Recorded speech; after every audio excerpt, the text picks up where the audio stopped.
Hey, what is up guys? My name is Thomas Bark. Welcome back to another VPN review. Today we're checking out none other than CactusVPN. I haven't taken a look at this VPN in quite a long time, so let's go ahead and see if it's worth using and where it stacks up on VPNtierlist.com. What tier is it gonna be? Creator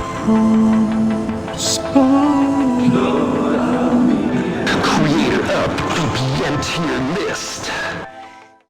Alright guys, so this is CactusVPN's pricing plans. So they kind of have it a little bit weird here in that they kind of separate it out between what is allowed for P2P and Smart DNS. Fortunately though guys, if you're not looking to torrent, it is pretty affordable. $5 a month is very cheap, is about as cheap as you're going to get. Not only that, but the $7 a month kind of full plan here is a very good deal as well, very affordable. We do have quarterly options and annual options. It's not quite as cheap here for the annual. It's pretty much just time. I guess there would be a little bit of a sale there instead of $83. But this is a pretty good option here as well.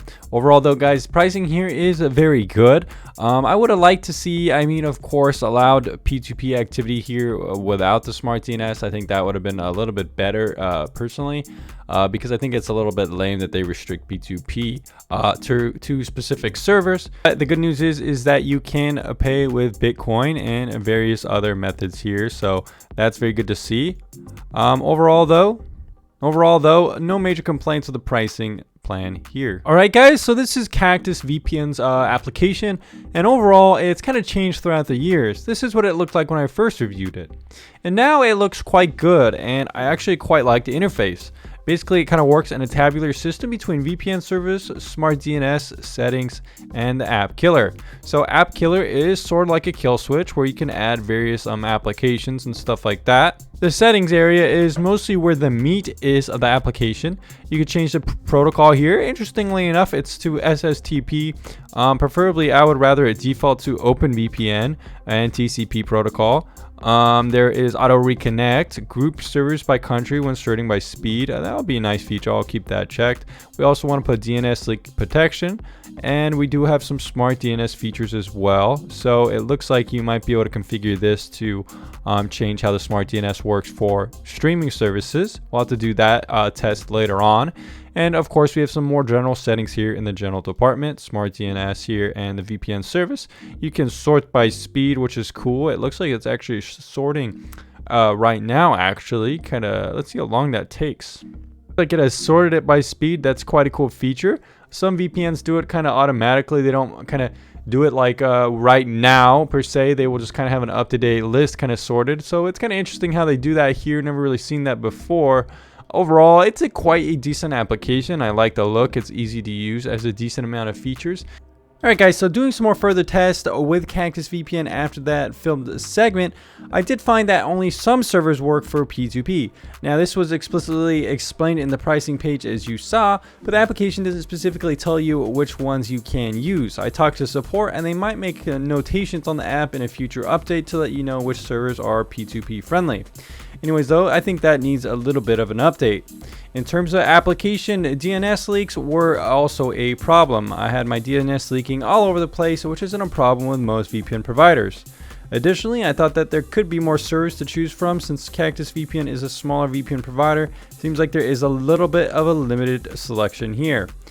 Lastly, the streaming kind of DNS solution I couldn't get it working for me. There could be a lot of problems as to explain why. Maybe your ISP has some kind of transparent proxy setup. It would seem to be the problem for me, where I can't use DNS or streaming DNS like this. But I've never really been a fan of DNS and stuff as that, as a workaround. Now, this might work for you depending on, if you can get it working. But I'm going to discuss that a little bit more in this streaming section. Alright guys, so here's a pretty good representation of the fastest server I could find with CactusVPN, offering me pretty good speed test. Download rate was roughly half, the upload rate is pretty much the same, ping was roughly doubled. Overall, these are pretty good speeds for pretty much anything I need to do and should be pretty similar for your kind of speeds. Anyways guys, let's go ahead and do a torrent test to see what kind of speeds we can expect there for more of a real world kind of example. Alright guys, so these could be the fastest torrent speeds I've ever seen from a VPN. This is insanely fast. I made sure that it's on and there's no IP leaks and stuff like that. This is insanely fast, pretty much just as good as without VPN on. So this could be the fastest VPN I've ever tested on the channel, especially in terms of torrenting.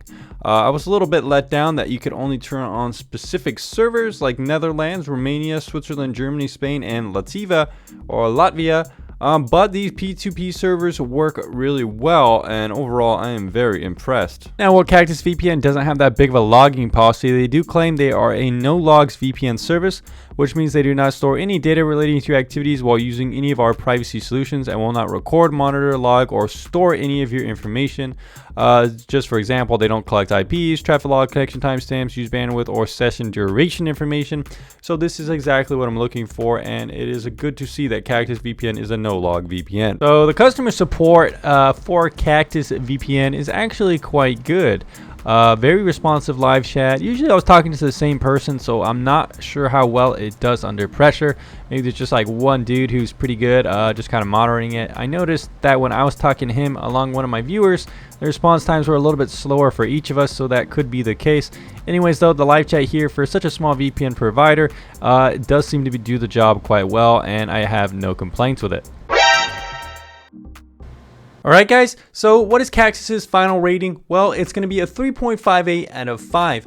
Now, CactusVPN really did excel in a couple categories. It's extremely well priced. However, I don't like how they kind of split up the peer-to-peer torrenting into the streaming bundle. I wish the smart DNS could be included separately from the peer-to-peer, so a little bit of a docked point there. Additionally, the application could use more servers. The smart DNS, perhaps, I'm not a huge fan of it. CactusVPN specifically picked smart DNS to see if it could work, and in my opinion, it's not the best solution. I think VPNs like Windscribe have better ways to access Netflix and their application, how they handle it, and other VPNs like TorGuard have better ways of using streaming IPs and stuff like that, kind of brute forcing using unique IPs to guarantee access. But I'm not a huge fan of the smart DNS because, for one, it's kind of a pain in the ass to configure. You have to go into your settings, change DNS options, or change, disable IPv6, and then you have to kind of tinker around with it a little bit. I couldn't get it working personally, which means that a lot of new users probably won't be able to get it working.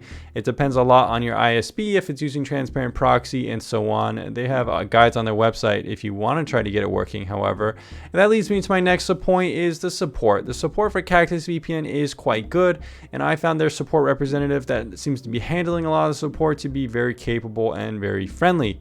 The reputation is quite good as well here. There isn't a logging policy, so they're not going to be collecting your IP and stuff like that. And they are based in Canada, if that's important to you. Overall, I couldn't really find too much dirt on them. They do seem to be a pretty reputable company.